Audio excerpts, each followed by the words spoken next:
ซีในรายการข่าวและต่างแดนก็ได้เดินทางมาที่นครเดนเวอร์ของรัฐโคโลราโด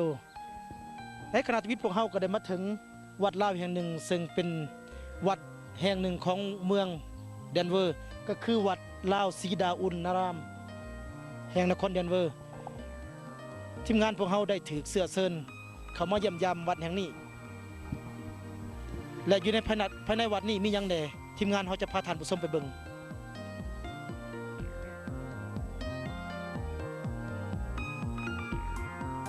หลังจากผ่านประตูโค้งเข้ามาทางด้านหน้าของวัดพวกเขาก็จะเห็นสัญลักษณ์ซึ่งมีความหมายทางด้านหลังข้าพเจ้าท่านผู้ชมจะเห็นว่านั่นเป็นรูปของนางสีดากำลังหีดห้วยผมเนาะนี่ก็คือเป็นที่มาของวัดศรีดาอุณนารามแห่งเมืองนครเดนเวอร์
ข้าพเจ้าจะให้ท่านผู้ชมได้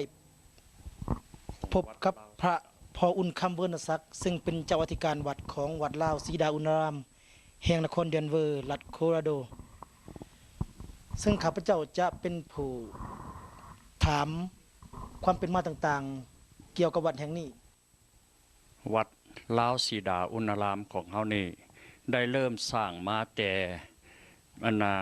เดือนเมษายนวันที่12ปี1989ที่ได้มาเริ่มสร้างทำอิฐทำอได้มาซื้อดินตอนนี้ตอนนั้นยังมีดินไม่แต่เอเกอร์ครึ่งซื่อๆกับมีวัดหลังเดียวที่อยู่ทั้งข้างที่เป็นศาลานั่นหลังจากต่อมาก็พอดีได้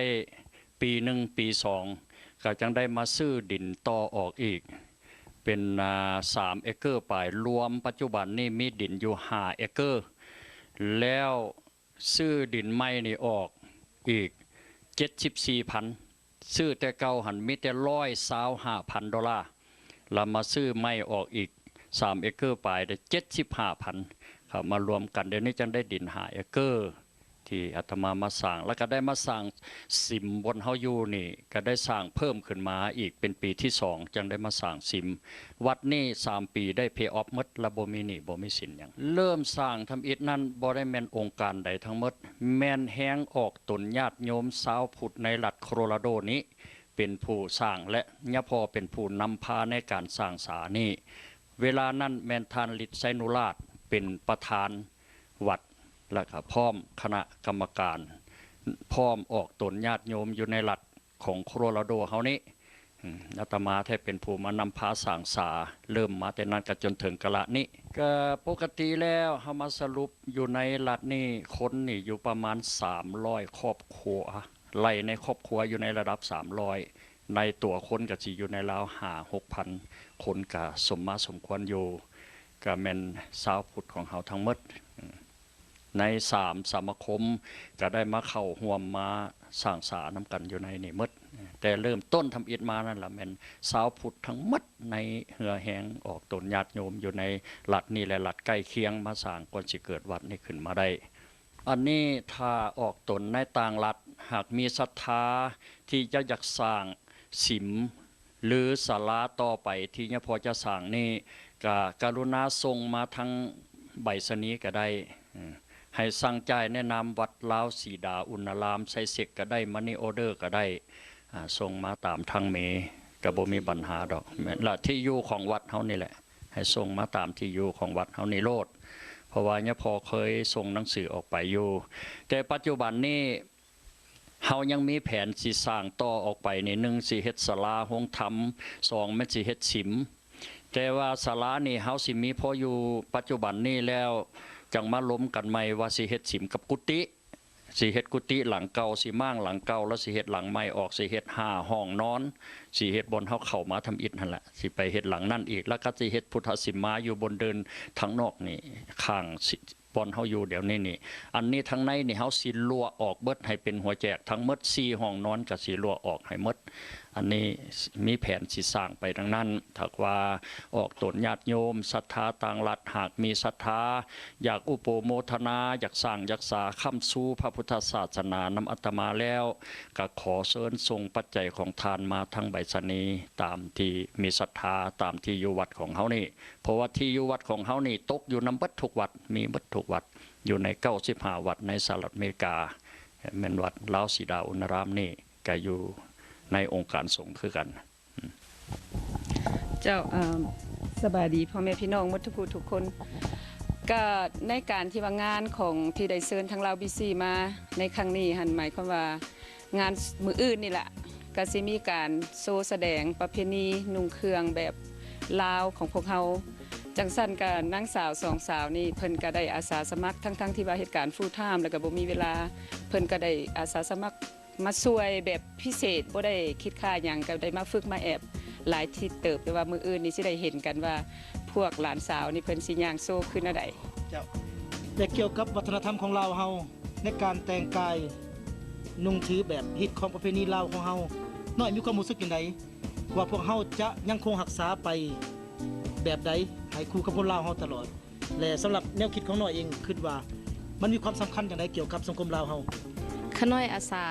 มาสมัครแบบมาเป็นเดินอันนั้นแฟชั่นอยากให้เด็กน้อยเกิดอเมริกาใหม่อยากให้เพิ่นเห็นว่าอันใส่เครื่องประเพณีลาวเฮาแบบใดมันสวยงามแบบใดอยากเป็นตัวอย่างให้เพิ่นบ่ให้ลืมให้ประเพณีเฮาใส่แบบใดเขาวัดเขาว่าสบายดีขน้อยเป็นชื่อ Stacy Manivong. I'm here to represent the fashion show. If you're in the Denver area, please join us for the special event for the cultural fashion show tomorrow, held at the Embassy Hotel from 6 p.m. to 1 a.m. Thank you. ในขณะนี้ทีมงานพวกเฮาก็ได้เดินทางมาฮอดเมืองแดนเวอร์ไปเทียมห้อยและพร้อมกันนี้คณะทีมงานพวกเฮาก็ได้รับการต้อนรับจากคณะสมาคมเหล้าพมิตรของเมืองแดนเวอร์ซึ่งเพิ่นได้นำพวกเฮามาที่ร้านอาหารแห่งหนึ่งชื่อร้านอาหารชีวีคือซินแล้วข้าพเจ้าจะพาท่านผู้ชมเข้าไปเบิ่งทางด้านในของร้านอาหารว่ามีหยังแหน่คือว่าในมื้อนี้ก็หมายความว่าพวกเขาก็มากหน้าหลายตาก็มีแต่อีกแล้วก็คณะกรรมการของสมาคมลาวลูมิตรจังซั่นก็สิเสนอคือว่านางลินดาหรือว่านางเครือศรีปัญญานี่ก็เป็นประธานสาวหนุ่มของสมาคมเฮาและต่อไปก็เป็นพานมังพรหมสารก็เป็นคณะอยู่สมาคมของพวกเฮาต่อไปเป็นภายจิตรลักษณ์และเป็นประธานสภาอำนวยการต่อไปเป็นเคนปัญญาจิตเลขาของสมาคมและต่อไปก็เป็นมั่นอนุชยาเพิ่นก็เป็นคณะสภาอำนวยการต่อไปให้เป็นจอยหรือว่าพรมสวรรค์พิรจันทร์กยุคมของพวกเขาพานคำแล้วก็เป็นเจ้าของห้านอาหารและเพิ่นก็คือสิสปอนเซอร์น้ำเดตี้มื้อนี้สมหมายสิทธิไซซึ่งเป็นคณะสภาอำนวยการของสมาคมลาวลูมิตรและต่อไปหันกับเมนทานทองวันรัตนาเพิ่นนี่เป็นเก่าแก่เป็นประธานสมาคมที่ว่าตั้งแต่สมาคมเริ่มตั้งมาจนว่าฮอด2-3 สมัยแล้วก็หาก็เป็นข้าพเจ้ามาสืบต่อในปี 2000 มาแล้วก็ต่อมาก็เป็นนางจันรัตนะก็เป็นอันภรรยาของเพิ่นแล้วก็เป็นคณะเป็นรองหัวหน้าหน่วยอยู่ในสมาคมของพวกเฮาคือกันแล้วก็นี่แม่นนางเพชรปัญญาจิตก็เป็นนายคังที่เข้มแข็งในสมาคมของพวกเฮาขอขอบใจ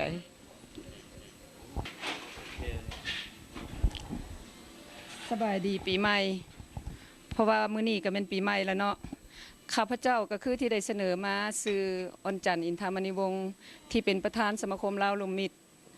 กับมื้อนี้รู้สึกดีอกดีใจที่ว่าได้เชิญทั้งลาวบีซีของพวกเฮาที่ว่ามาในงานของสมาคมลาวลมมิตรที่ว่าสิจัดขึ้นในมื้ออื่นนี้มื้อวันเสาร์และก็มื้อนี้ก็ได้เชิญทั้งลาวบีซีมาร่วมรับประทานอาหารก็เพื่อเป็นการรับต้อนจากสมาคมลาวลมมิตรของพวกเฮาโดยที่ว่ามีคณะอยู่ในโต๊ะที่แนะนำมาแล้วและต่อไปข้าพเจ้าสิขอรายงานการเป็นมาของการจัดตั้งของสมาคมลาวลมมิตรเฮาหน่อยหนึ่งคือว่าสมาคมลาวลมมิตรหมายความว่าพวกเฮาได้ตั้งกำเนิดขึ้นมาตั้งแต่ปี1994แต่ว่าเป็นทางการแท้ๆที่มีธรรมนูญมันยังออกค่ะแม่นว่า1995เดือน1วันที่1 1995และเมื่อเริ่มตั้งทำอิฐนั้นพวกเฮามีทั้งหมด40ครอบครัวแล้วก็มาเดี๋ยวถึงปัจจุบันพวกเขามี120ครอบครัวแล้วก็มีคนอยู่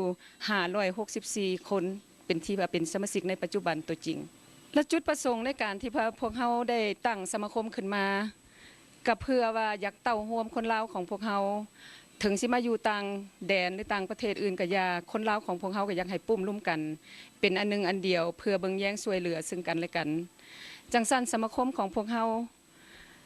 ก็ได้ปฏิบัติและมีนโยบายที่ว่าได้เบิ่งแย่งซึ่งกันและกันคือเวลาที่เจ็บเป็นถ้าว่ามีสมาชิกผู้ใดนอนอยู่ห้องหมอถ้าส่งข่าวมาจะถึงสมาคมของพวกเขาและพวกเขาก็ได้นำพาคณะแล้วก็ผู้เฒ่าผู้แก่ก็มีข้าวปั้นไข่หน่วยก็ไปผูกคอผูกแขนแล้วก็มีไปเยี่ยมไปยามและถ้าว่ามีการเจ็บตายสมาคมของพวกเขาก็แม่นได้เบิ่งแย่งกันระดมกันไปเยี่ยมยามไปอบอุ่นไปคบงานแล้วก็ให้การสู้ช่วยเหลือทั้งการทรงสการทุกสิ่งทุกอย่างถ้าว่าครอบครัวใดหากมีความสามารถช่วยตนเองแล้วก็บ่ต้องการทั้งสมาคมของเขาก็มีแต่ว่าช่วยสิ่งใดที่ว่าช่วยได้ทีมงานลาวบีซีของเราในรายการข่าวและต่างแดนก็ได้เดินทางมาที่เมืองเดนเวอร์ก็เป็นอีกเมืองหนึ่งซึ่งคนลาวเฮาอาศัยอยู่เป็นจำนวนหลายเกือบประมาณว่า 6,000 กว่าคนเนาะหรืออาจจะว่าได้ว่าประมาณ 1,500 ครอบครัวและทิวทัศน์เมืองเดนเวอร์ก็ประกอบไปด้วยหรือว่าอ้อมหอบไปด้วยภูผาป่าไม้หรือว่าภูเขาและก็เป็นที่คู่กันว่าเมืองเดนเวอร์ได้มีภูเขาลูกหนึ่งก็คือ Rocky Mountain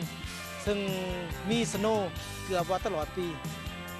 และอยู่ที่เมืองเดนเวอร์เองก็เป็นเมืองหนึ่งที่คนลาวเฮายังคงนับถือศาสนาพุทธยังคงรักษาไว้ซึ่งความเป็นลาว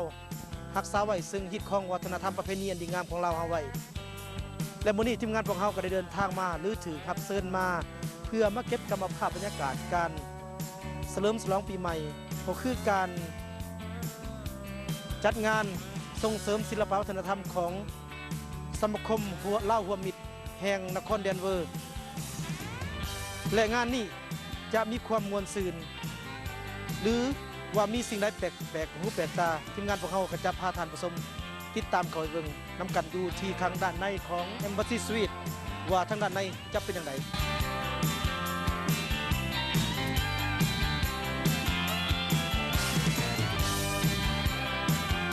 เอาล่ะท่านผู้ชมนี่ก็เป็นเวลาสมควรที่งานจะได้เริ่มพิธีแล้วข้าพเจ้าจะนำพาท่านผู้ชมเข้าไปพบกับคณะจัดงานของเพิ่นได้เลยเชิญคณะในกันเอาเลยท่านผู้ชมบัดนี้ครับพวกเฮากลับมาพบหน้าพ่อตากับคณะกรรมการจัดงานได้เลยกันหน่อยสบายดีกันหน่อย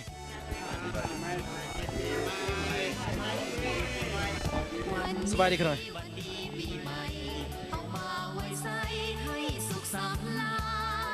มาสร้างแดนนี้ให้เป็นแดนสวรรค์มาสร้างแดนนี้ให้เป็นแดนสบายดีปีใหม่สบายดีที่ป่ะปีใหม่สบายดีเดี๋ยวจะบอกนี่ก็เป็นบอลคล้ายปี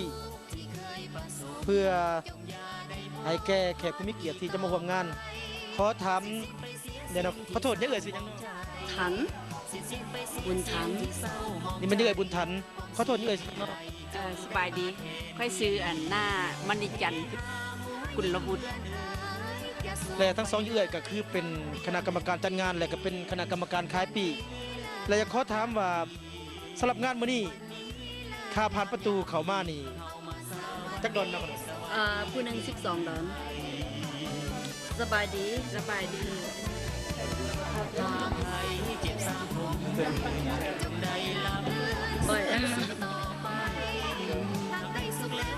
อันน่ะขอโทษเอายังแน่นอนมาขายสำหรับงานมื้อนี้ มีแหนมข้าวแล้วก็แหนมข้าวนอกบ้านเขาเขาจะห้องแล้วนี่นะแล้วก็หมูทอดหมูแล้วก็เก็บหมูแล้วก็มีถั่วดินแล้วก็ส้มหมูแล้วก็สิ้นแห้งแล้วก็มีข้าวเหนียวพร้อม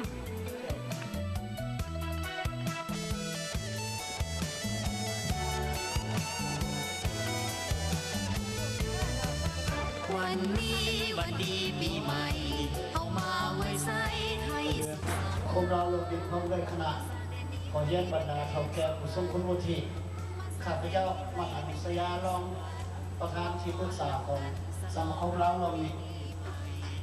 สบายดีปีใหม่ทุกท่าน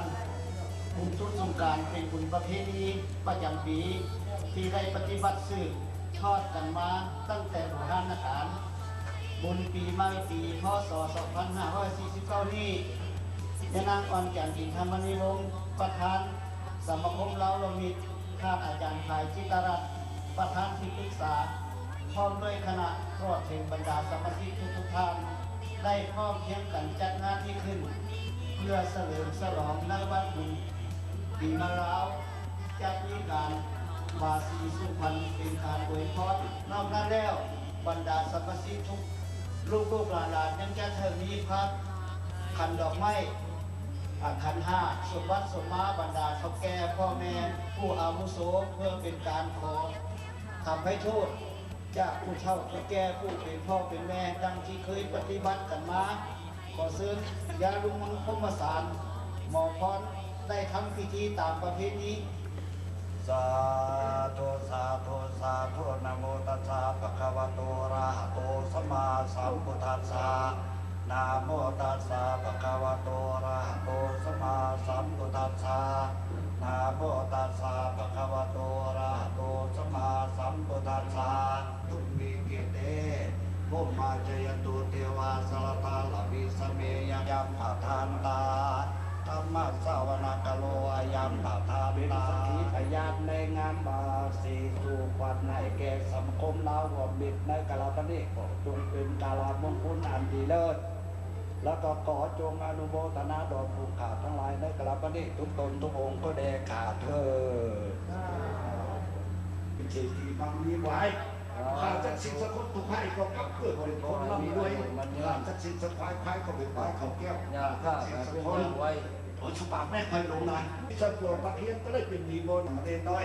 ก็มาเกิดเป็นพายศแก้วองค์อันเดียวด้วยแบบพระคาถาว่าโอ้บุญมาบุญมาบุญมามหาบุญมาสวัสดิ์ที่มารวมจงมีสุขมีลาภสุขสุขผลด้วยเถิด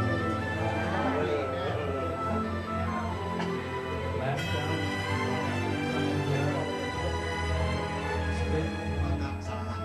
ในสังคมเรารวมมิตรพร้อมด้วยเพื่อนมิตรสหายทุกผู้ทุกคนที่มาในงานนี้ขอให้เจ้าดินเจ้าโดดเจ้าบนเจ้าทีเจ้าอาลังยนจงปกปักรักษาขาทั้งหลายจงอยู่เย็นเป็นสุขปราศจาก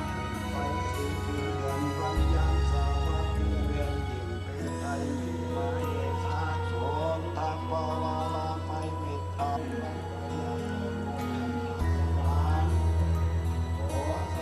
Paul Sasukha, and followed by Savang Kamawong and Unkam Mukdarat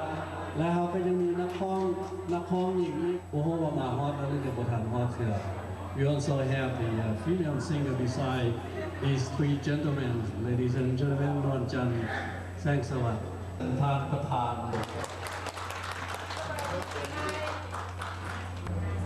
สบายดีปีใหม่มื้อนี้ก็เป็นมื้อที่ว่าพวกเราประธานสมาคมเราลมมิตรเป็นเจ้าภาพแล้วก็เพื่อเฉลิมฉลองต้อนรับปีใหม่แล้วก็แปลว่าเป็นงานที่ว่าเฉลิมฉลองต้อนรับปีใหม่อันนี้จุดประสงค์อันที่หนึ่งอันที่สองหมายความว่าเป็นการหารายได้ของสมาคมเราลมมิตรของพวกเราอันนี้ก็เป็นจุดประสงค์อันที่สองอันที่สาม ในงานในมื้อนี้พิเศษเป็นพวกเขาจะมีการโชว์แสดงการเดินโชว์แบบเครื่องนุ่งลาวแล้วก็อยู่ในหันพวกเขาก็มีเครื่องนุ่งของประเทศที่เพื่อนมิตรที่ว่าพวกเขาอยู่ใส่คนลาวของพวกเขาก็แม่นว่าบ่ได้อยู่โดดเดียวพวกเขาก็จะมีเพื่อนมิตรแล้วก็มีหลายๆประเทศที่ฮักแพงจังซั่นในพวกเขาในมื้อนี้กันหลายๆประเทศก็เป็นว่าอยากมาเข้าร่วมแล้วก็มาโชว์แสดงเครื่องนุ่งน้ำของชาติของพวกเขาอันนั้นก็เป็นอันผลดีอันนั้นเป็นจุดประสงค์ในการพวกเขาที่จัดงานในมื้อนี้จังซั่นในงานในมื้อนี้พิเศษสุดเป็นพวกเขาได้เชิญทางคณะกรรมการหรือว่าทีมเวิร์กของเราพีซีเพื่อมาในงานของพวกเขาในมื้อนี้เพื่อจะได้เอาจ่ายและเอาไปออกอากาศว่าให้พ่อแม่พี่น้องชาวลาวเขาได้รู้ว่าอยู่ในรัฐโคโลราโดของพวกเขาก็มีการจัดตั้งที่แน่นหนาและพวกเขาก็คุ้มร่วมสามัคคีกันที่ว่าสามารถจัดงานนี้ขึ้นในค่ำคืนมื้อนี้จังซั่นก็ขอบอกขอบใจนำทุกท่านที่มาในงานในมื้อนี้และเป็นการที่ทำบุญของพวกท่านที่มาช่วยเหลือหรือว่ามาสละเวลาที่มาให้การย่างและการส่งแสดงในมื้อนี้ก็เป็นการทำบุญของพวกท่านเพราะว่าเงินทุกกีบทุกสตางค์ที่พวกเขาหารายได้ในมื้อนี้ก็เป็นว่ารับใช้ในสมาคมและหมายความว่าส่งเสริมหรือว่าในการที่ว่าเฮ็ดให้สมาคมของพวกเขาไปช่วยผู้ที่ถือข้อห้ายหรือว่าเสียชีวิตอันนี้นะเป็นการที่ว่าจุดประสงค์อันใหญ่ของสมาคมของพวกเขาในช่วยเหลือในทุกมื้อนี้มันเป็นคือจังซั่นก็ขอบขอบใจน้ำทุกท่านโดยเฉพาะเป็นทีมลาวบีซีที่ได้มาร่วมในงานขอขอบใจหลายๆ She also thanks each and every one of you, and particularly the LBC team who came from Texas and to film tonight party, and maybe gonna be on the air here in the United States, LBC maybe as well as in Laos. หลังจากนี้ทางคณะวงดนตรีสายนำคอนขอให้ความอภิรมย์สำราญแก่ทานก่อนจะเข้าสู่รายการฟ้อนอวยพรปีใหม่ของพวกเรา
Marina Panyarjit, Amanda Panyarjit, and Sabrina Song Song.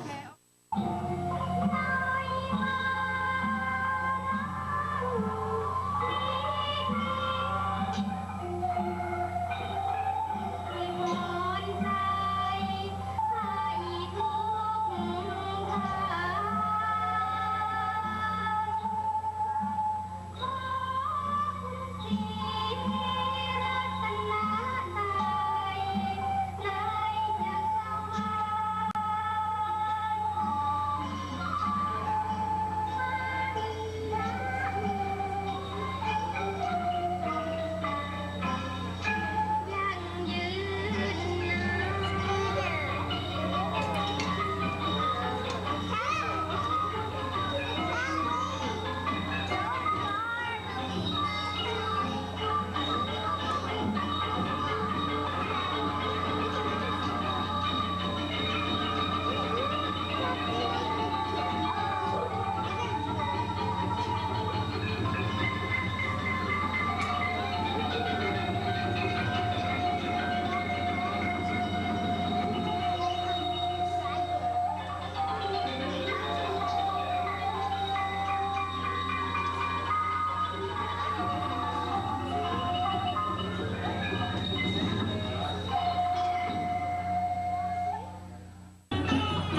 น่ะอยากขอถามว่ารายการต่อไปหลังจากนี้แม่นจะเป็นรายการหยังเนาะ ต่อไปสิเป็นรายการ Fashion Show และรายการ Fashion Show นี่จะมีหลายปานใดมีจักขนาดเนาะจะออกมา มี9กรุ๊ปแล้วกรุ๊ปนึงหั่นมี8หรือ10คนและน้องพอจะบอกได้บ่ว่ากรุ๊ปที่จะออกมาโชว์ทำอิฐแม่นกรุ๊ปของหยังเนาะ กรุ๊ปชุดเชื่อทำอิฐให้มันกรุ๊ปอาวุโสเพิ่นเป็นการโชว์หยังนั่นเพิ่นสินุ่งเครื่องที่ไปวัดไปว่ามีหยังหรือว่าสิไปขอสาวก็ขอเชิญท่านผู้ชมติดตามไปชมได้เลย Intricate details of various colors. So tonight, our first group we have introducing the first couple, Mr. Pai Chitara. เป็นแต่งในสุดลาวในพิธีไปทำบุญตักบาตรและพิธีไปศาสนาต่าง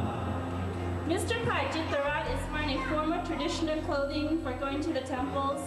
New Year festivities, parades, religious ceremonies, and weddings.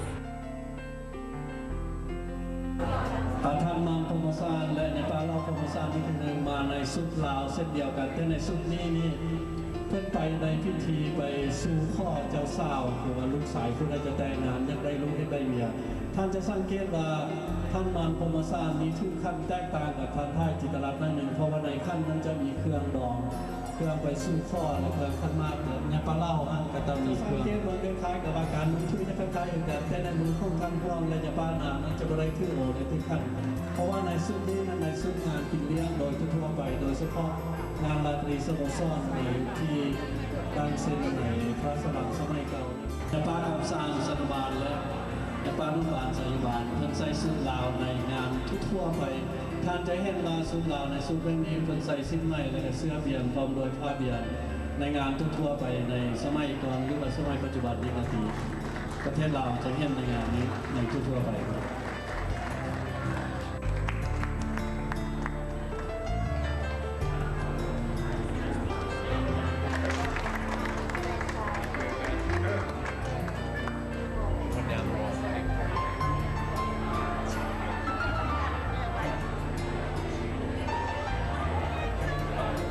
Please give him another round of applause. This is the first fashion show for them. ขอขอบใจเป็นเรื่องในหลวงพ่อจิตรรัตน์ป้าคำเล่าจิตรรัตน์ทำมาพรมสารในป้าเราพรมสารพร้อมด้วยทานคำว่องวิไลและในป้านางว่องวิไลและในป้าคำสร้างสรรค์ท่านย่างเจ้าและดารามิสซัมแยกท่านมาในสุดลาวมงเสียงพวก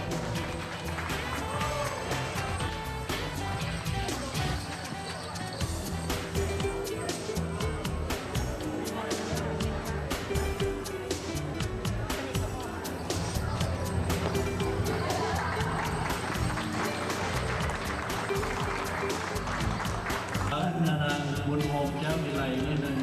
ใส่สุดลาวทีละนึงผ้าไม่ลาวแล้วก็ไม่มาไฟไม่ไฟ100% Mrs. Bun Tan Pen Kam is wearing a Japanese kimono. Mrs. Bun Hom Kyawilai is wearing a Lao 100% cotton fabric. ส่วนรายการจะเป็นในสุดลาวนี่ก็คอยแตกต่างกันไปในสุดก็คล้ายๆกันเป็นในงานเดือนสะพานที่ยงโลและนางมาริวันโลทุกแกงในสุดลาวมงกุลาเดสจีนมามงกุลาเดสมาจากเมืองจีนนี่ก็สุดลาวมงที่มองเมืองเป็นลาวมงจากจีนถ้าจะเห็นได้ตามกับสุดลาวมงสิ่งพวกMr. and Mrs. Low is wearing a Lao Mong Chinese outfit. This outfit originated in China. Notice the colorful outfit that she's wearing, and it looks like it's beaded as well.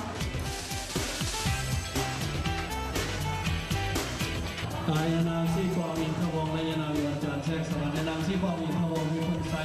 ในสุดเทาเหลาพักเลือและยานางยวนจันทร์แทรกสวรรค์นี่เป็นสุดลาวเผาไข่ดำทั้งเนื้อทั้ง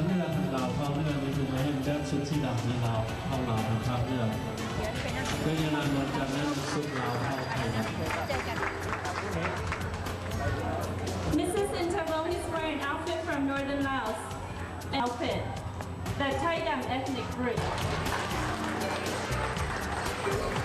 Please give them all a round of applause. Don't they look beautiful?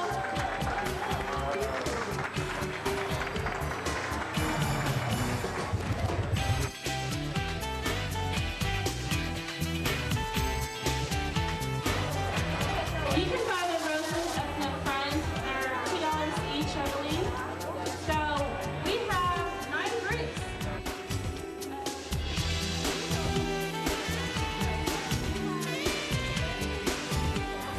ลีพิรจันทร์และนางอันเพ็งรัตนะนางเชลีพิรจันทร์นี่เพิ่นใส่สุดฟ้าคล้ายเหล่าสุดต่ำและปักด้วยเบอร์ 100% และนางอันเพ็งก็ใส่สุดฟ้าคล้ายแบบธรรมชาติของเราคือแบบฟ้าใหม่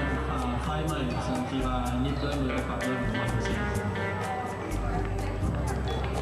Mrs. Pilachan and Mrs. Ratana are both wearing Lao organic 100% cotton fabric, all natural, unbleached, 100% fabric silk, made by hand. นางเทียมดาวศาสนาวงศาและนางความพันนอมดีนางเทียมดาวนี่ใส่สุดเข้าหลาวเนื้อและนางความพันนอมดีนี่ใส่สุดลาวผ้าไหมมอนผ้าไหมมอน 100% สุดลาวเนื้อนี่มันเทียมดาวสุดดำนั่นเป็นผ้าไหมมอน Mrs. Sasanavongsa is wearing a Lao Pao Northern region. It's mixed silk and cotton. And Mrs. Nominee is wearing, her top is 100% silk, and the bottom is 100% cotton. นางเพชรสมรจินดาและนางนกน้ำมณีนางเพชรสมรจินดานี่เป็นใส่สุดสารีของที่ดีให้ลาว Mrs. Jinda is wearing sari from India outfit, and Mrs. Nominee is wearing a special occasion attire made from processed cotton.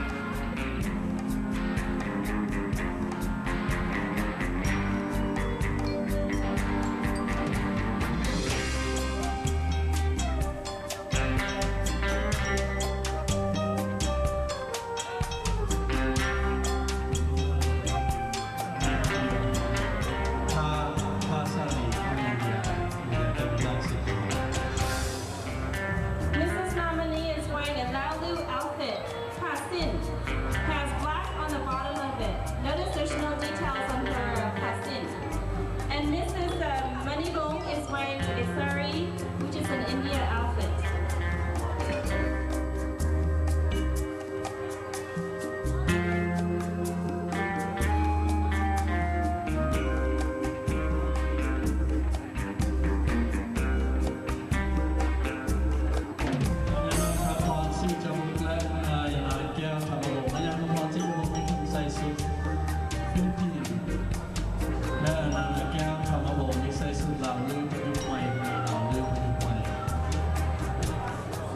What the other ones missing? Person, so we only have Mrs. Scout, company home, and she's wearing a Laulu modern dress they call Half Joke Line.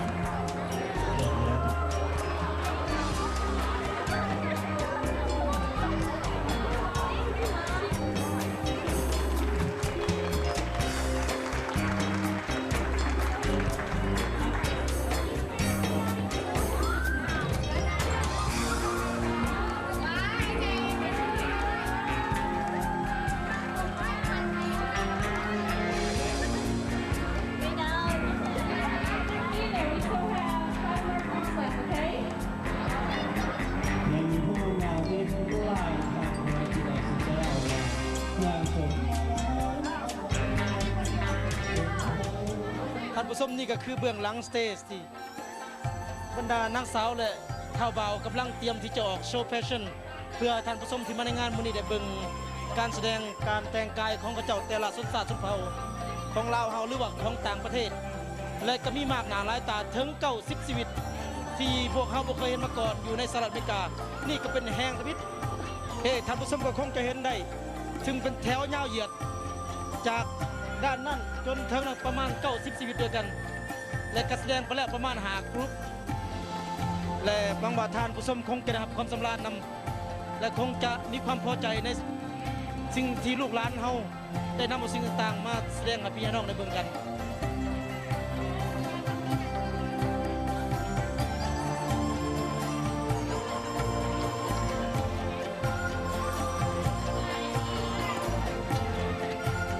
นางสาวที่เพิ่นได้แสดงการฟ้อนรำไปในสุดชีวิตคือฟ้อน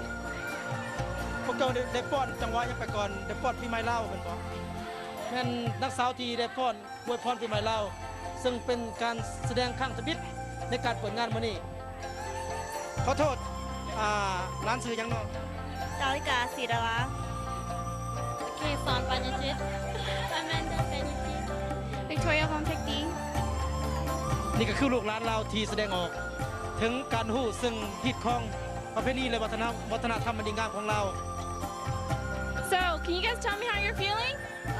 nervous. What's your name? John. I'm feeling nervous too. Feeling nervous? They're all feeling nervous, it seems to be. Amy. Amy. And your name? Sierra. Sierra. How old are you? 10. 10. Benita. Benita, and how old are you, sweetie? 10. 10. So these are the youngsters, but we have smaller groups too. What are they? Oh! Come here, honey. Hi. Can you say hello? Can you say hello? Oh, I think she's being shy. Okay. Hi. Kayla. Kayla, and how old are you? 8 years old. 8 years old. Looks like they're being really shy, so... Amy, can you say your name? Celine. Her name is Celine. How old are you? 6. She's 6. I'm Brian. Look, honey. My name's Brian. 4. And he's 4. So we have 4 years old, 10 years old, 14, 21. So we have all sorts here. Are you guys ready for their turn? Kind of. Yeah. Are you nervous? Yes. You should be. You guys look so beautiful. No nervous, okay?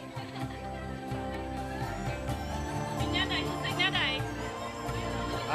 มื้อนี้ก็รู้สึกว่าทางดนตรีลาวเดิมแปลว่ามีเห็นแคนเห็นกองกันแล้วถือว่าเป็นประเพณีลาวของเฮาเนาะ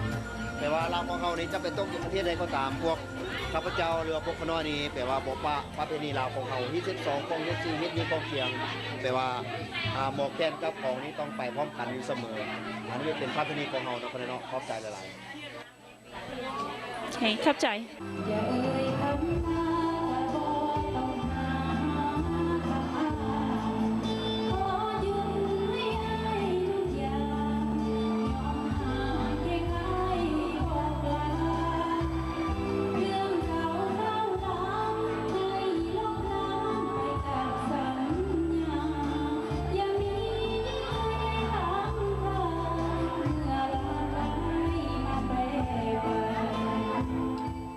We have Mrs. Ma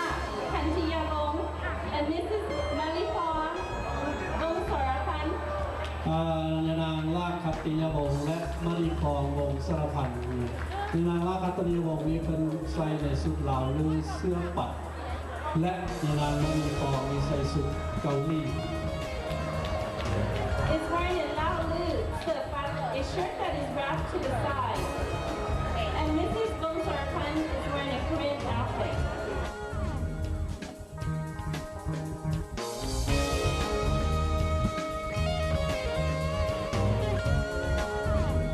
The next group is Mrs. Bunpom Anisia and Mrs. Mimi Kantiyavong. นางบุญพ่อมนุษยาและนางมิมีคัตติยวงศ์นางบุญพ่อมนุษยานี่เป็นใส่มาในสุดสิงคโปร์และนางมิมีคัตติยวงศ์นี่ใส่สุดลาวเข้าไทยดำสุดลาวเข้าไทยดำ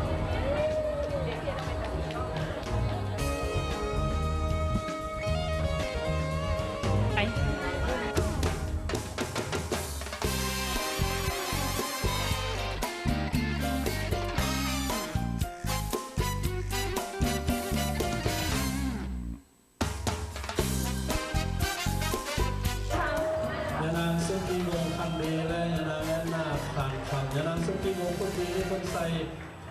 ซุปข้าไม่ลาวโดยที่เป็นในงานทั่วไปและยานางแอนนาผ่านฝั่งที่คนใส่ซุปข้าไม่ลาว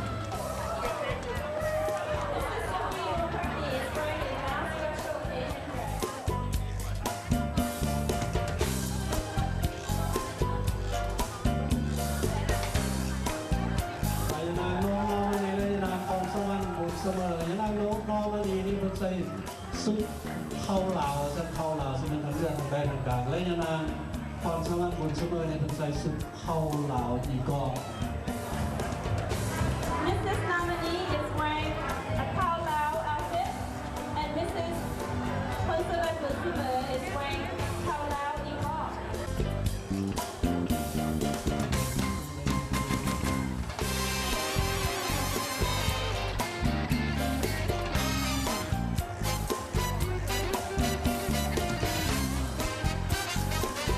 Is Mrs. Dita Nabasak and Mrs. Sabrina Somsong. ยานางลิตานาวาซาและนางสปรีนาทรงซองและนางลิตานาวาซามีคนใส่สุดผ้าแม่ไทยและนางสปรีนาทรงซองมีคนใส่สุดเกาหลีนี่ก็เป็นสุดของเกาหลี Dita Nabasak is wearing a Thai outfit made from 100% silk, and Mrs. Sabrina Somsong is wearing a Korean outfit.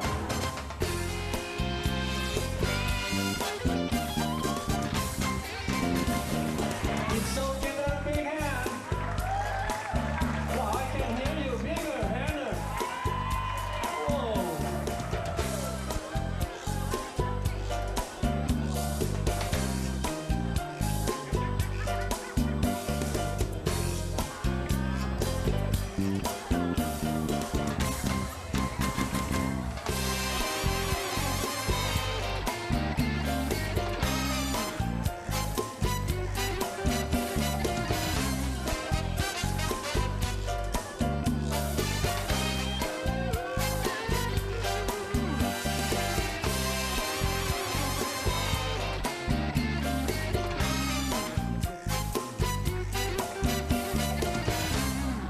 Another hour before the next group comes out?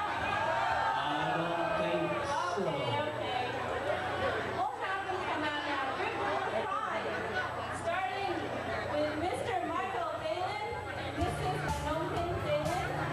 ทางนี้วันแต่งในสุดแต่งงานของลาวแบบทั่วไปโดยมากแล้วในพิธีแต่งงานเจ้าบ่าวเจ้าสาวสัตว์จะเห็นสุดนี้คือ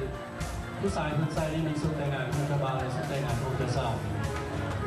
Mr. Dalen is wearing a traditional groom outfit that surround matches the bride outfit. And Mrs. Dalen is wearing a traditional bride outfit complete with ha, yang and kastin. Her hair is gathered in a high, clean, and tight bun, without comb, and is decorated with gold chains and jewelry. The bride hair takes about 2 hours to style it, as no loose strands are allowed. And ladies and gentlemen, these are your newlyweds, too. This is a real couple ตอนนั้นเบิร์ดในเพิ่นใส่สุดแต่งงานนี้เส้นเดียวกันของแต่ว่าเป็นสุดแต่งงานของแคมโบเดียของประเทศเพื่อนบ้านของเรา This couple is wearing a traditional Cambodian wedding groom and bride outfit.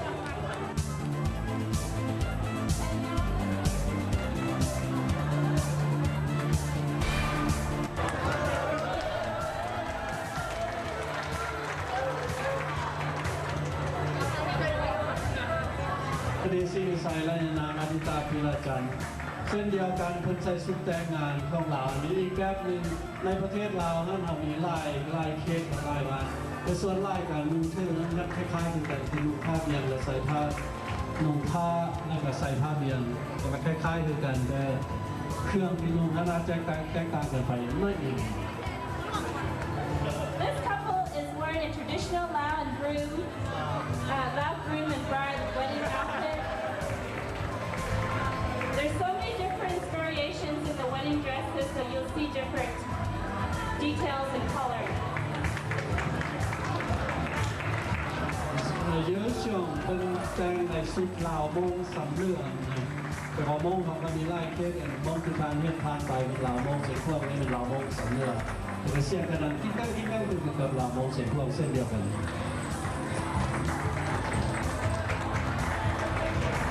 This couple is wearing Lao Mong Samnia outfit. Notice that when they walk, it jingles. Those are silver that they have in their outfit that are hand sewn.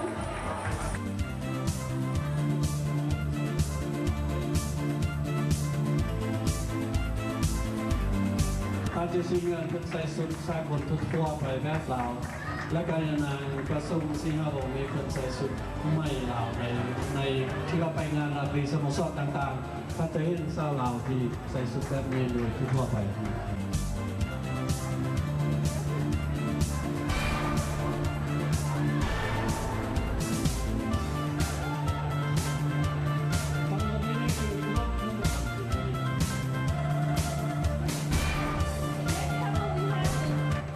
ภาพไฟเข้าเหล่าเมือง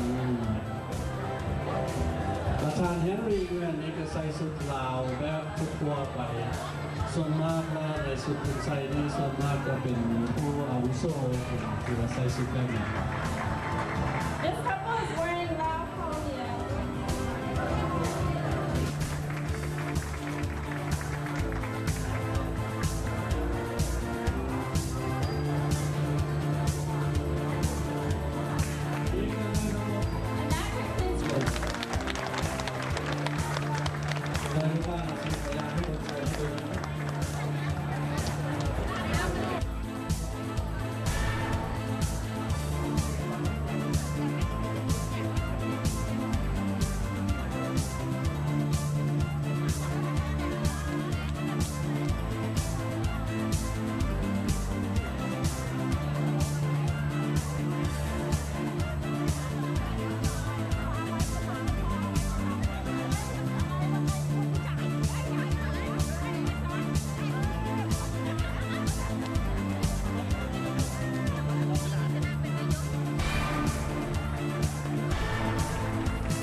I was just informed that Miss Gina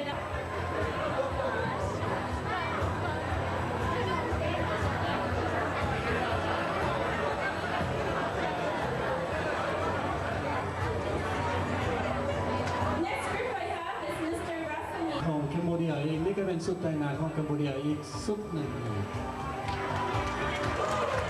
This couple is wearing a Cambodian wedding outfit.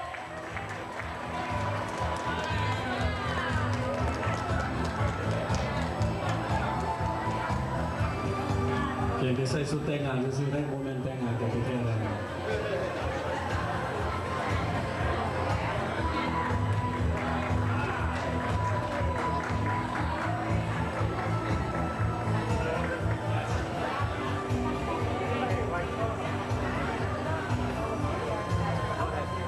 พามานิมอนและนายานเจนิเฟอร์ไซยังองใส่สุดจีน Mrs. Sayasan is wearing 100% natural cotton fabric, and Mrs. Jennifer Sayavong is wearing 100% Chinese silk outfit.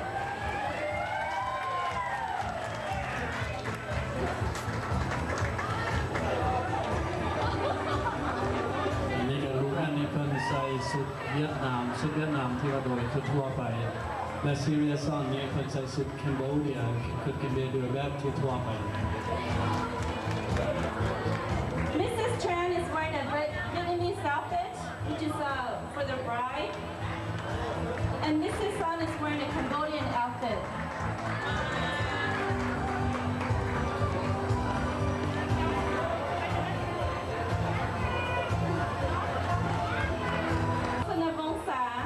And Mrs. Vicky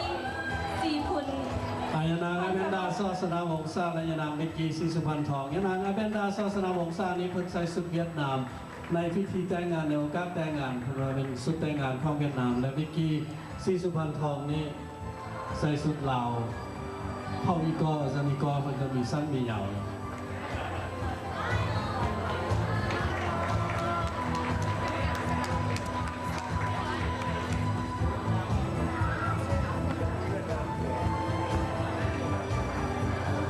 Amanda is wearing a Vietnamese bride outfit. นางแคเรนพลสวรรค์ในโรสลีกุลบุตรนี้นางแคเรนพลสวรรค์นี่เพิ่นใส่สุดญี่ปุ่น ในเวลา summer หรือ summer time ทั่วๆไปนี้ทางสนิพุทธเพิ่นใส่แบบนี้และโรสลีกุลสวรรค์นี้ใส่สุดลาวร่วมพระบาทโดยมากพวกอันยิงนมที่ร่วมพระบาทเพิ่นใส่สุดลาวแบบโรสลีกุลบุตร Karen is wearing a Japanese summer dress and Rosalie is wearing a Lao 100% cotton.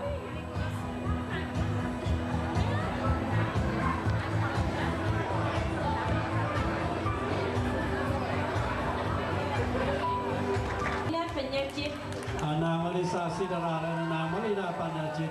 ทั้งสองล้านเศร้าหอนี้เป็นใส่สุดผ้าไหมลาวโดยทั่วไปในทุกโอกาส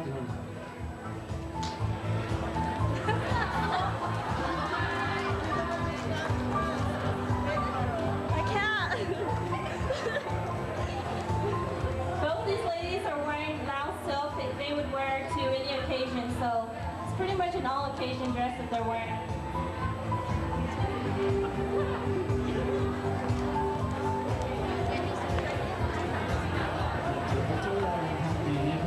สุดลาวในเขตเมืองสำเนือมองง่ายๆว่าสุดลาวสำเนือและแม่นดาปัญญาจิตนี้ใส่สุดผ้าไหมลาวในงานดนตรีสโมสรทั่วไป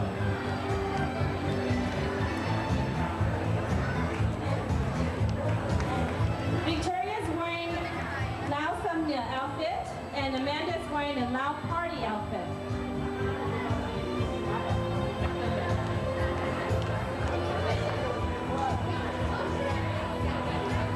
สุดลาวซึ่งมีตีนน้อยที่มองว่าสุดลาวซึ่งมีตีนน้อยและอลิตาประเสริฐนี่สุดผ้าฝ้ายลาว Crystal is wearing Lao Sin Mi Tin Noi, small border on the bottom of her sin. And Alita is wearing 100% Lao cotton.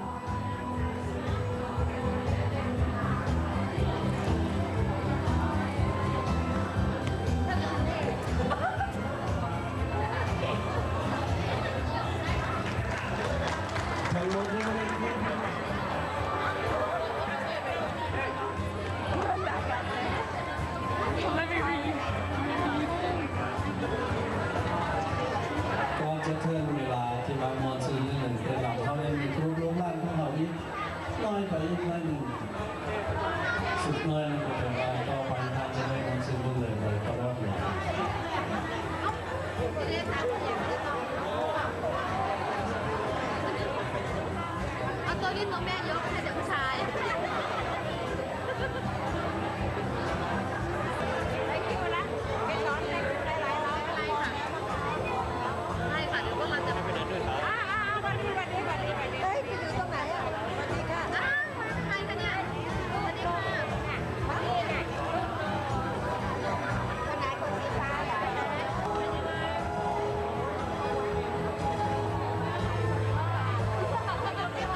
พี่น้องเขาบอกในส่งทุกคำหนึ่งบางท่านก็เคยได้ยินได้ส่งมาแล้วแต่บางท่านก็ยังไม่ได้เคยได้ยินเถอะข้อเสนอรับส่งรับฟังนิดในต่อไป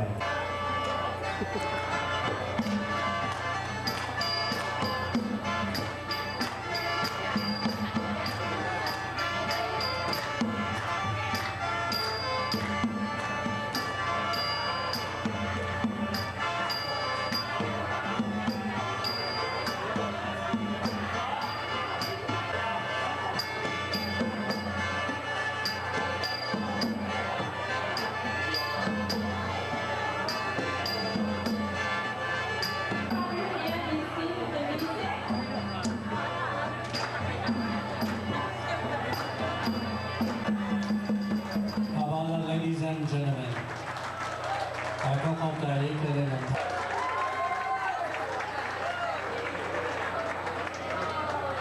จอห์นนี่พันพลังซีนี่เพิ่นใส่สุดผ้าไหมลาวเสื้อกุยเฮงแบบทั่วไปแล้วก็ลิซ่าเจริญสุขนี่ใส่สุดผ้าไหมลาวเช่นเดียวกันที่ว่าลุงน้อยลุงหลานของเราส่วนมากเป็นในงานบุญงานสิ้นอยู่ประเทศลาวก็จะใส่แบบนี้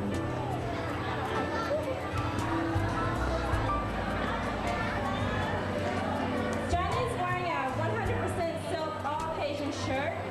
and Alyssa is wearing 100% silk outfit.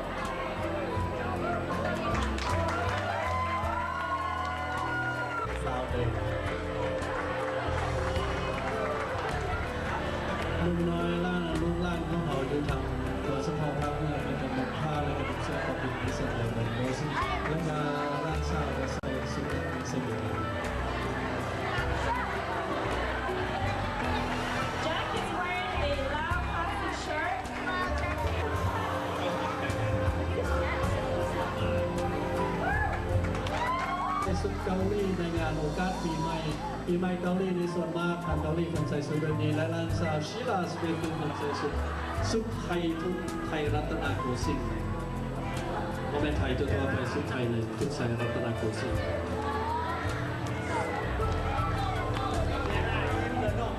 Anita is wearing a Korean New Year outfit. The purse that she's holding is to hold money that she gets from friends and family.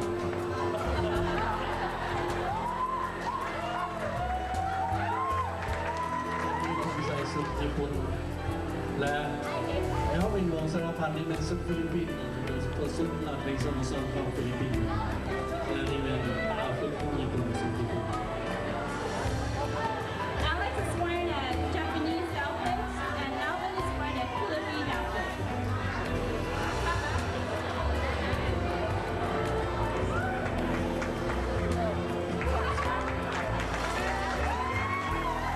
ด้านซ้ายจัสตินธรรมวงศ์และด้านซ้ายสวินนี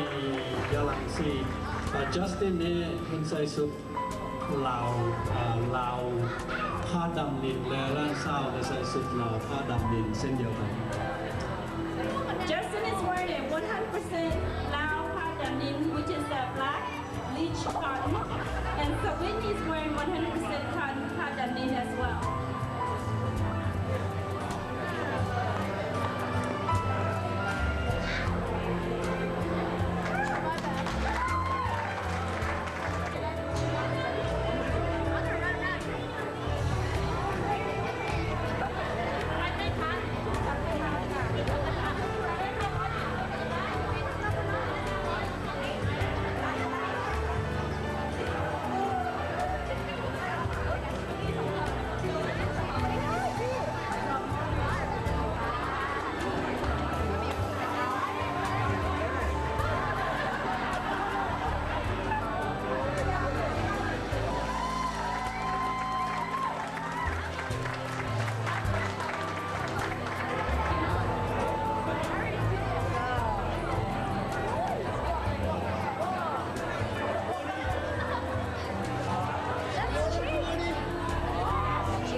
Angelina วงศ์สรพันธ์นี่คุณแต่งสุดมงและแอลลินาประเสริฐเนี่ยมันแต่งสุดหลาวผ้าไฟ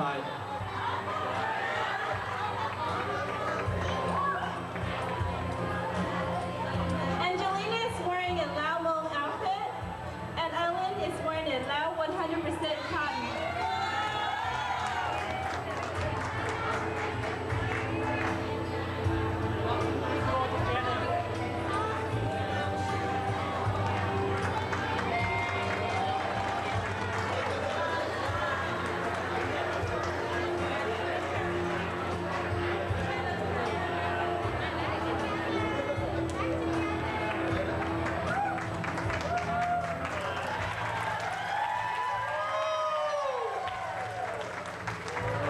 Samantha Luna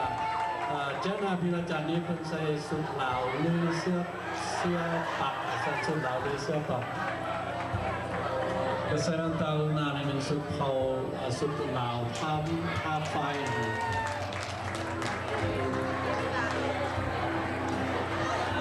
Jenna is wearing a Lao Sia Pat, and Allison Kong is wearing 100% Lao cotton.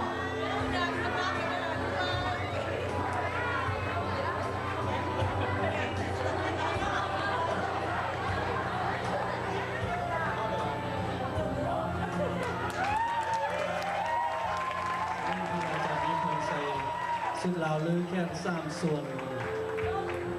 และก็ล้านซาวนาคัตติยาวงศ์ใส่สุดลาวเส้นเดียวกัน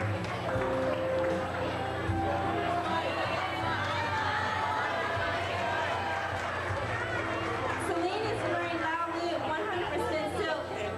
Button goes across, and the sleeve is 3/4. And Kayla is wearing 100% Lao cotton as well.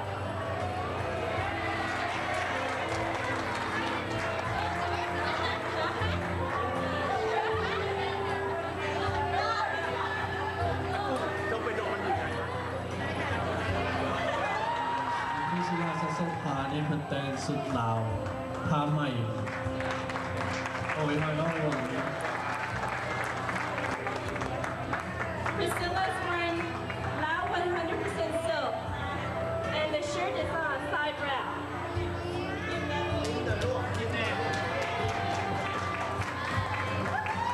ผ้าไฟที่วงพระบาทมันแค่มีวงสารพันนี้สุดท้ายไฟหลังเส้นใหญ่ Corrections. The one that's coming towards us right now is Savannah Sasopa and Angela Kamabo. Angela's wearing a Lao side wrap. And Savannah is wearing a Lao silk outfit.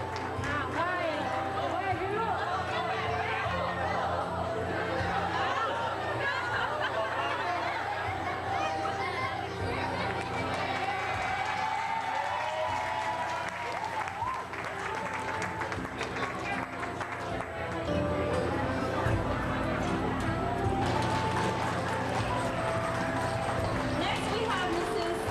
Haley Bosarpan and Mr. Brian Somsong. Please give them all a round of applause.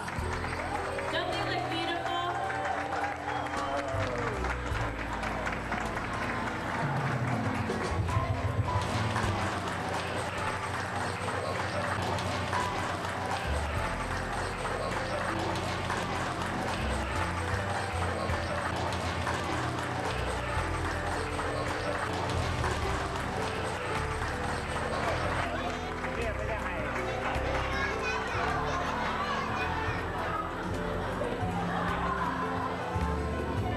and Amy Nguyen And Amy Nguyen. Amy Nguyen นี่ใส่สุดเวียดนามและลินดาลิมานี่เป็นสุดลาวเลย Amy Nguyen is wearing 100% Vietnamese outfit, and Linda Lima is wearing a Bali outfit. We always keep the best one for the last, ladies.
วันนี้วันดีปีใหม่เอามาไว้ใส่ให้สุขสำราญมาสร้างแดนนี้ให้เป็นแดนสวรรค์มาสร้างแดนนี้ให้เป็นแดนสวรรค์มาฟ้อนรักกันฉลองวันดีความทุกข์ที่เคยประสบจงสูญสิ้นไปเสียสิ่งที่เศร้าหมองใจความสีวิไลจงได้มาแทนที่ครั้งเดียว1 ปี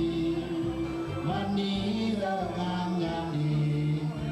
วันนี้เลิกงามยามดีเฮามาสวัสดีปีใหม่หากใครเด็กซ้ำคนคืนจงให้รับลื่นซึ่งสุดต่อไปท่านผู้ชมที่เคารพและหักแพงสำหรับการแสดงการโชว์แฟชั่นของสาวหนุ่มเยาวชนลาวและลูกๆหลานๆของเราที่นำเครื่องแต่งกายของเรามาโชว์ในงานคืนนี้ก็ได้สิ้นสุดลงแล้วจากนี้ไปก็คงจะเป็นการมวลซืนของแขกที่มีเกียรติที่มาในงานมื้อนี้และภาพบรรยากาศต่างๆนั้นจะเป็นจังไดมวลซืนจังไดพวกเฮาทีมงานลาบิซีจะนำภาพเหล่านั้นมาฝากท่านผู้ชมที่ตามข้าพเจ้ามาได้ขายหลายอยู่บ่เนาะ โอ้ได้ค่ายเครือบอีหมดละยังน้อยเหี่ยวหนึงก็หมดละ นี่ก็คือการให้กำลังใจซึ่งกันและกันเนาะของพี่น้องชาวลาวเฮาในเมื่อมีการจัดงานแบบนี้คนลาวเฮาก็จะมาสนับสนุนและมาร่วมมวลซืนน้ำกัน เพื่อให้ประเทศให้คนลาวมีความหักแพงซึ่งกันและกันอยู่เสมอท่านผู้ชมข้าพเจ้าได้นำพาท่านผู้ชมมาเบิ่งบรรยากาศทางด้านในของงานราตรีสโมสรของสมาคมลาวร่วมมิตรของนครเดนเวอร์ก็จะได้ง่ายมาเที่ยวงานมื้อนี้มีความรู้สึก เที่ยวงานมื้อนี้ก็รู้สึกว่าข้าพเจ้าก็ดีใจหลายเพราะว่าข้าพเจ้าก็ได้เป็นเรามิวสิกของดนตรีเราเดิมได้เป่าแคนก็รู้สึกว่ามีคนแน่นหนาฝาคังล้วนแล้วแต่มีแต่คนลาวเฮาหมดที่มันมากันจะคนมื้อนี้มานับกัน18 คนอยู่ในตัวนี้แต่ว่าแม่นมาสมาชิกของพวกเฮาหมดอยู่นี่เพราะฉะนั้นแต่ว่าล้วนแล้วแต่ลาวเบิดมาในคำขึ้นมื้อนี้ข้าพเจ้าก็ดีใจที่ว่าทางลาวบีซีก็คิดว่าย่าคงจะได้รับความมุ่งซื่นในงานมื้อนี้เนาะเจ้าเขาเข้าใจหลายดีใจหลายที่ว่าทางลาวบีซีได้มาถ่ายทอดให้ออกให้ทั่วโลกได้รับรู้ขอขอบใจหลายเจ้าขอขอบใจเขาโทษย่าซื้อยังเนาะซื้อจันทร์พิมพ์สอนเป็นจะได้มาเที่ยวงานมื้อนี้ม่วนอยู่มากันจะคนเนาะมานำกันนี่ประมาณ10 กว่าคนเจ้าพี่น้องเมืองเดนเวอร์นี่มื้อนี้คือว่ามาประมาณเท่าไหร่ประมาณเกือบ400-500 คนย่าคงจะได้รับความมุ่งซื่นสำหรับงานคืนนี้เนาะ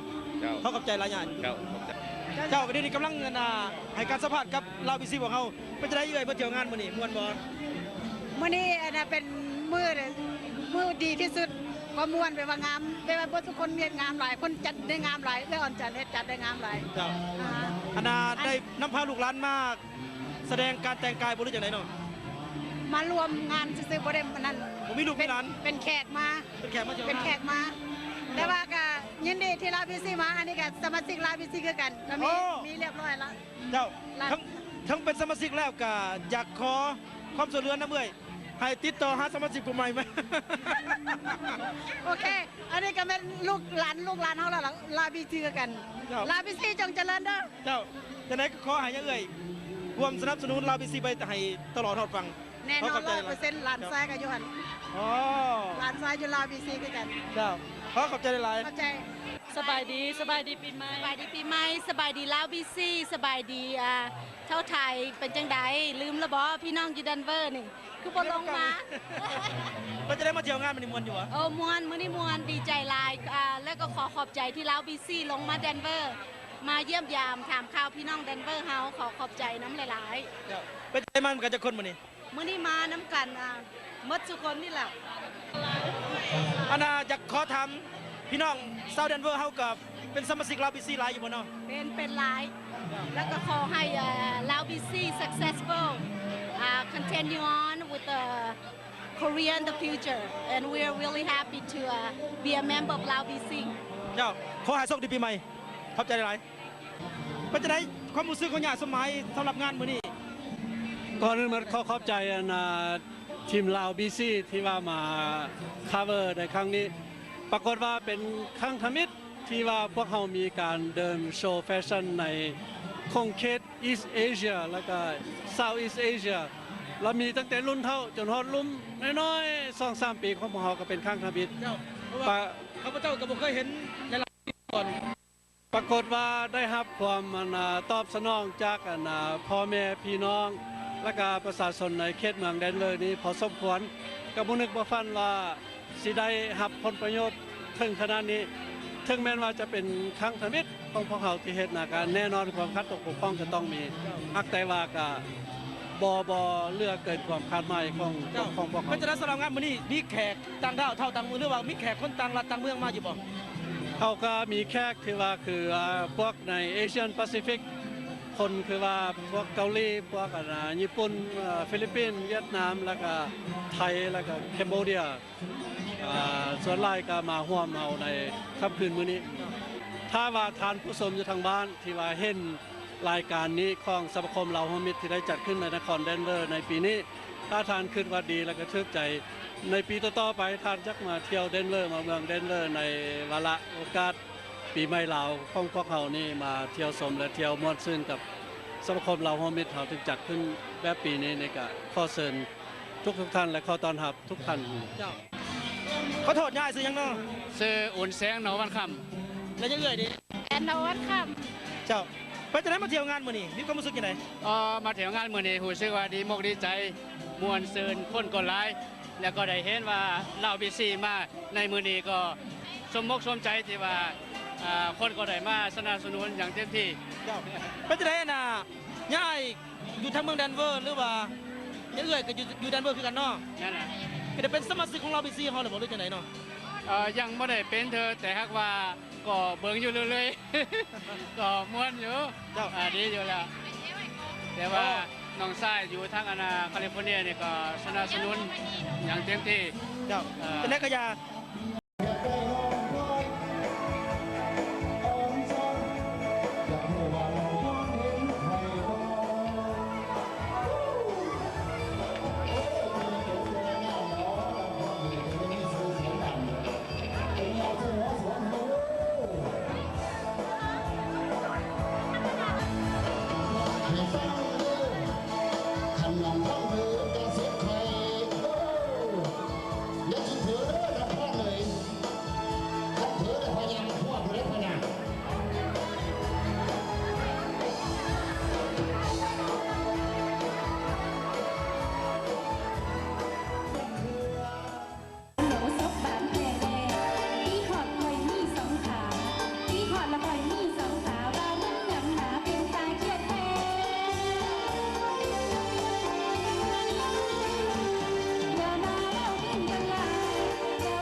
ท่านผู้ชมที่เคารพจากนี้ไปข้าพเจ้าจะให้พิธีกรสาวสวยๆงามๆน้องก็คือน้องลินดาศิปัญญาเพิ่นจะไปให้การสัมภาษณ์กับแขกที่มีเกียรติที่มาในงานมื้อนี้ส่วนข้าพเจ้าเองจะลอยไปฟ้อนระวงจังเล็กจังหน่อยก่อนจะให้มอบหน้าที่นี้ให้ลินดาศิปัญญาเป็นผู้สัมภาษณ์ต่อขอเชิญครับสวัสดีปีใหม่เนาะตอนนี้ไปสิพบน้ำมันนาคนไทยที่เขาเจ้ามาร่วมซื้อน้ำลาวรวมมิตรคนชื่ออะไรนะคะชื่อบางออนค่ะมาจากที่ไหนล่ะคะมาจากเดนเวอร์เนี่ยค่ะนะคะแล้ววันนี้รู้สึกน่าใดล่ะคะรู้สึกวันนี้เป็นวันปีใหม่ลาวที่สนุกมากค่ะเพราะว่าแล้วปีนี้มาเป็นครั้งแรกค่ะเลยค่ะขอบคุณมากๆนะคะ Hi we're back again joining me here is Mr. Keenum Swain. And how are you doing tonight? I'm doing fabulous, thank you. Are you having a good time?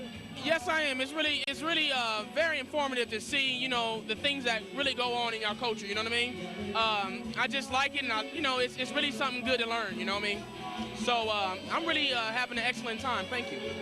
Wonderful. Thank you so much for joining us and have a wonderful time. You too. Thank you. And who's sick เป็นแนวใดมื้อนี้ล่ะ โอ้รู้สึกมวนหลายมื้อนี้นะแปลว่าคนหลายมื้อนี้นะมาหลาย ดีใจหลายที่ว่าพี่น้องชาวซัคราเมนโตชาวอันเดนเวอร์ที่ว่ามีหน้ามีหยังมาร่วมหลายนะ รู้สึกเมื่อยบ่บ่เมื่อยมวน ความมวยกับความมวลสื่อทอกันเพราะว่าภาคภูมิใจในงานนี้เป็นงานที่แบบคนยกโป้ของ โอเคเข้าใจหลายๆนะ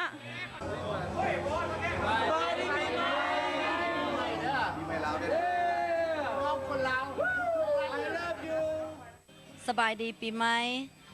อันนี้ก็มอบให้พี่น้องชาวลาวเขาทุกคนเนาะแล้วก็ทั่วประเทศลาวแล้วก็ประเทศ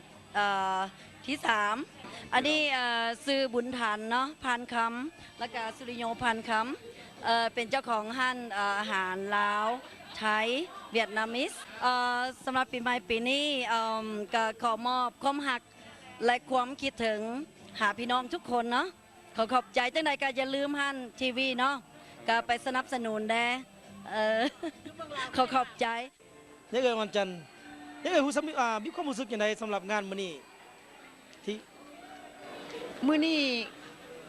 ข้าพเจ้ารู้สึกภาคภูมิใจเป็นอย่างยิ่งเพราะว่ามากหน้าหลายตาได้มาในงาน โดยเฉพาะก็มีหลายๆชาติก็มาร่วมเป็นเกาหลีเป็นญี่ปุ่นเป็นไทยเป็นเขมรแล้วก็เผ่ามงเผ่าลาวเทิงมันยังก็มาร่วมเจ้าแต่ข้าพเจ้าเองเนาะเอ๋ยวันจันทร์ผู้ที่ว่าเดินทางมาจากลาวบีซีและก็เคยผ่านมาในหลายสถานที่เนาะนี่อีกบอลหนึ่งในเมืองนครเดนเวอร์นี่เมื่อการจัดงานแบบนี้คือดังที่ข้าพเจ้าเห็นก็คือว่าแปลกหูแปลกตาเลยก็เป็นที่จับอกจับใจจนเฮ็ดให้ความรู้สึกของข้าพเจ้านี่ปลื้มปิติยินดีหลายที่ว่าลูกหลานลาวได้มีกิจกรรมดีๆที่หายากที่สุดในสหรัฐอเมริกาและก็คือว่าเป็นแห่งเดียวทมิตที่มีผู้ที่อาสาสมัครมาโซ่แบบได้ถึง90ชีวิตอันนี้น้องมีความภูมิใจหลายดีก็ดีอกดีใจที่ว่าอันนี้ก็บ่แม่นน้องเป็นผู้ทำอิฐที่ว่าให้ความย่องย่อในค่ำคืนมื้อนี้ก็ว่าชาวไทยชาวมงชาวเขมรเวียดนามหยังก็มาว่าโอ้ยดีหลายว่าซั่น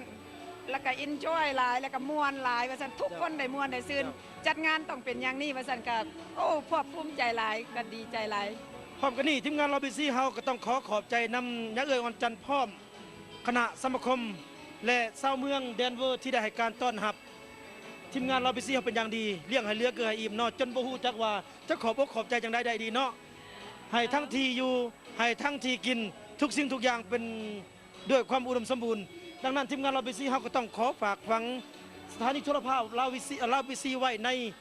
อ้อมอกของพี่น้องชาวเมืองเดนเวอร์ให้การให้เป็นผู้สนับสนุนลาวบีซีของเฮา